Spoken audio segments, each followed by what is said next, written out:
কবিতাৰ শিৰোনাম ঈশ্বৰ সমীপেষু। এক গভীৰ আকুতিৰে চাই ৰওঁ হে মোৰ মুকুতিৰ ঈশ্বৰ। কিহৰ পৰা আৰম্ভ কৰোঁ মানুহবোৰ অমানুহ হোৱাৰ, সভ্যবোৰ অসভ্য হোৱাৰ, এয়া যে জাৰজ সময়। এতিয়া কম্পিত সভ্যতা, শংকিত মোৰ মা ভনী প্ৰেয়সী কিম্বা ফুলকুমলীয়া কন্যা। দহো দিশে মাথো চকুলোৰ বন্যা, অমানুহৰ উন্মাদনা, অন্যায় অনীতি আৰু ভকতিৰ বেহা।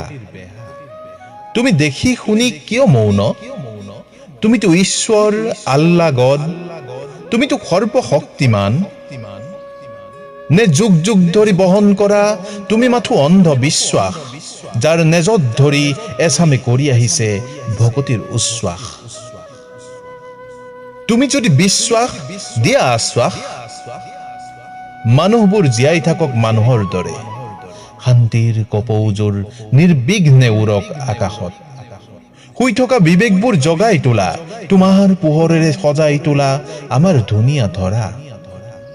কাল ৰাতি গুচি হওক নিৰ্মল পুৱা, দহো দিশে গুঞ্জৰিত হওক তোমাৰেই বন্দনা।